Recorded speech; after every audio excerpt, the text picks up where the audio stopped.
बिस्मिल्लाहिर्रहमानिर्रहीम। रफ़ीका जी BBS नवाबास कुमरियाल। 5th Urdu topic Guru Nanak Dev ji. Topic बच्चों अस्सलाम अलैकुम। आज पढ़ो इस लास्ट पैराग्राफ। गुरु नानक मुल्क मुल्क और शहर शहर फेरे। तमाम गुरु नानक सो फ्योर मुल्क मुल्क तो शहर शहर कहते हैं।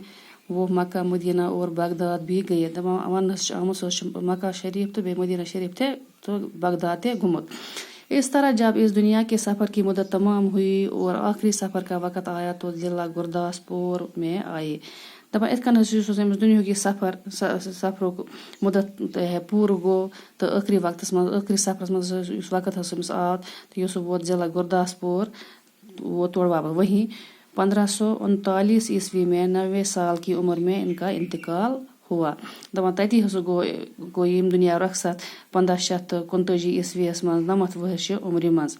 गुरु नानक ये चाहते थे कि लोग दिल से ये बात मान ले कि सब इंसान खुदा के सामने बराबर है। दपान गुरु नानक ये यसान कि लूख गसन दिल से ये कथ मानन कि सारी इंसान खुदा सबस निश बराबर और इस तरह जात पात का फ़र्क छोड़ दे। तो इत करो सह जात पात फ़र्क पान अड़ दपान कुरैश अड़ दपान बट अड़ लोन अड़ मीर अड़ ब्या तो मगर दपान यह फ़र्क नस गई रोज कह इंसान सारी खुदा सबस निश बराबर।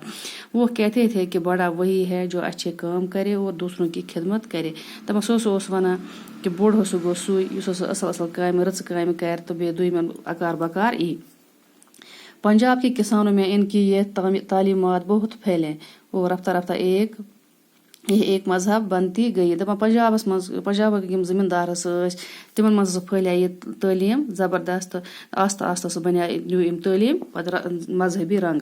उनको मानने वाले सिख कहलाए। दपान गुरु नानकस मानने वाले तमन वनान सिख।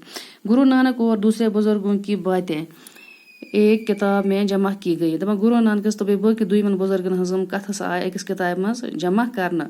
इस किताब का नाम गुरु ग्रंथ साहिब है। दपान तथ किताब थोक नाम गुरु ग्रंथ साहिब।